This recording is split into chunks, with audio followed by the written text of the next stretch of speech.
ಹರೇ ಶ್ರೀನಿವಾಸ ಹರೇ ಶ್ರೀನಿವಾಸ. ಶ್ರೀ ಶಂಕರಾಚಾರ್ಯ ವಿರಚಿತ ಕಲ್ಯಾಣ ವೃಷ್ಟಿಸ್ಥವಃ. ಕಲ್ಯಾಣವೃಷ್ಟಿಭಿರಿವಾಮೃತಪೂರಿತಭಿಃ ಲಕ್ಷ್ಮೀ ಸ್ವಯಂವರಣಮಂಗಳದೀಪಿಕಾಭಿಃ ಸೇವಾಭಿರಂಬ ತವ ಪಾದ ಸರೋಜಮೂಲೆ ನಾಕಾರಿ ಕಿಂ ಮನಸಿ ಭಾಗ್ಯವತಾಂ ಜನಾನಾಂ ಏತಾವದೇವ ಜನನೀ ಸ್ಪೃಹಣೀಯಮಾಸ್ತೆ ತ್ವದ್ವಂದನೇಷು ಸಲಿಲಸ್ಥಗಿತೆ ಚ ನೇತ್ರೇ ಸಾನ್ನಿಧ್ಯಮುದ್ಯದರುಣಾಯುತ ಸೋದರಸ್ಯ ತ್ವದ್ವಿಗ್ರಹಣ್ಯ ಪರಯಾ ಸುಧಯಾ ಪ್ಲುತಸ್ಯ ಈಶತ್ವನಾಮ ಕಲುಷಃ ಕತಿವಾನ ಸಂತಿ ಬ್ರಹ್ಮಾದಯಂ ಪ್ರತಿಭವಂ ಪ್ರಳಯಾಭಿಭೂತಾಃ ಏಕಾಸ ಏವ ಜನನೀ ಸ್ಥಿರಸಿದ್ಧಿರಸ್ತೆ ಯಃ ಪಾದಯೋಸ್ತವ ಸಕೃತ್ರಣತಿಂ ಕರೋತಿ ಲಬ್ಧ್ಯಾ ಸಕೃತ್ರಿಪುರಸುಂದರಿತಾವಕೀನಂ ಕಾರುಣ್ಯಕಂದಲಿತಕಾಂತಿಭರಂ ಕಟಾಕ್ಷಂ ಕಂದರ್ಪಕೋಟಿಸುಭಗಾಸ್ಥಯಿ ಭಕ್ತಿಭಾಜಕ ಸಮ್ಮೋಹಯಂತಿ ತರುಣೀರ್ಭುವನತ್ರಯೇಪಿ ಹ್ರೀಂಕಾರಮೇವ ತವ ನಾಮ ಗೃಣಂತಿ ವೇದಾ ಮಾತಸ್ತ್ರಿಕೋಣನಿಲಯೇ ತ್ರಿಪುರೇ ತ್ರಿನೇತ್ರೇ ತ್ವತ್ಸಂಸೃತೋ ಯಮಭಟಾಭಿಭವಂ ವಿಕಾಯ ದಿವ್ಯಂತಿ ನಂದನವನೇ ಸಹಲೋಕಪಾಲೈಃ ಹಂತೋ ಪುರಾಮಧಿಗಲಂ ಪರಿಪೀಯಮಾನಃ ಕ್ರೂರಃ ಕಥಂ ನ ಭವಿತಾ ಗರಲಸ್ಯ ವೇಗಃ ನಾಶ್ವಾಸನಾಯ ಯದಿ ಮಾತರಿದಂ ತವಾರ್ಥಂ ದೇಹಸ್ಯ ಶಶ್ವದಮೃತಾ ಗುತಶೀತಲಸ್ಯ ಹಂತೋ ಪುರಾಮಧಿಗಲಂ ಪರಿಪೀಯಮಾನಃ ಕ್ರೂರಃ ಕಥಂ ನ ಭವಿತಾ ಗರಲಸ್ಯ ವೇಗಃ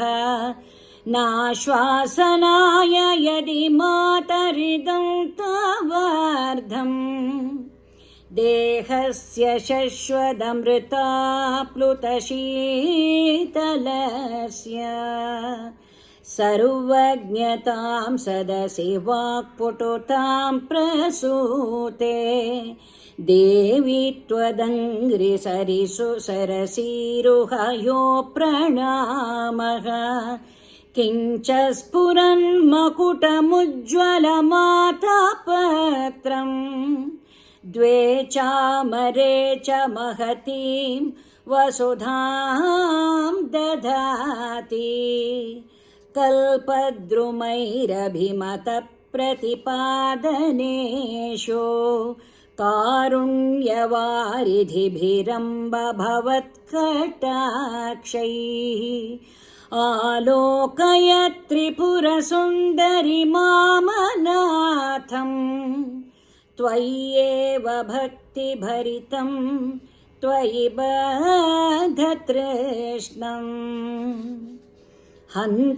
ಹಂತೇತರೇಷ್ವಪಿ ಮನಾಂಸಿ ನಿಧಾಯ ಚಾನ್ಯೇ ಭಕ್ತಿಂ ವಹಂತಿ ಕಿಲ ಪಾಮರದೈವತೇಷು ತ್ವಾಮೇವ ದೇವ ಮನಸಾ ಸಮುನಸ್ಮರಾಮಿ त्वामेव नौमि शरणं जननी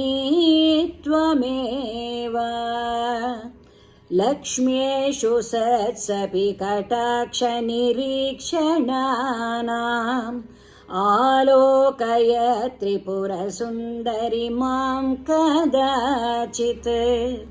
नूनं मया तु सदृशः करुणैकपात्रम् जातो जनिष्यति जनो न च जायते वा ह्रीं ह्रीमिति प्रतिदिनं जपतां तवाख्याम्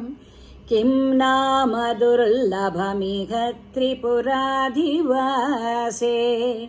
माला किरीटमदवारणमाननीया तान् सेवते वसुमती स्वयमेव लक्ष्मीः सम्पत्कराणि सकलेन्द्रियनन्दनानि साम्राज्यदाननिरतानि सरोरुहाक्षी त्वद्वन्दनानि दुरिताहरणोद्यतानि मामेव मातरनिशं कलयन्तु नान्यत् कल्पोपसंहृतिषु कल्पितताण्डवस्य देवस्य खण्डपरुषोः परभैरवस्य पाशाङ्कुशैक्षवशरासनपुष्पबाणा सा साक्षिणी विजयते तव मूर्तिरेका लग्नं सदा भवतो मातरिदं तवार्धम् तेजः परं बहुलकुङ्कुमपङ्कशोणम् भास्वत्किरीटममृतांशुकलावतंसम् मध्ये त्रिकोणनिलयं परमामृतार्द्रम् ह्रीङ्कारमेव तव नाम तदेव रूपम् त्वन्नाम दुर्लभमिह त्रिपुरे गृह्णन्ति त्वत्तेजसा परिणतं वियदादिभूतम् सौख्यं तनोति सरसीरुह सम्भवादेः ह्रीङ्कारत्रयसम्पुटेन महता मन्त्रेण सन्दीपितं स्तोत्रं यः प्रतिवासरं तव पुरो मातर्जपेन्मन्त्रवित् तस्य क्षोणिभुजो भवन्ति वशगा लक्ष्मीश्चिरस्थायिनी वाणी निर्मलसूक्तिभारभरिता जागर्ति दीर्घं वयः जागर्ति दीर्घं वयः।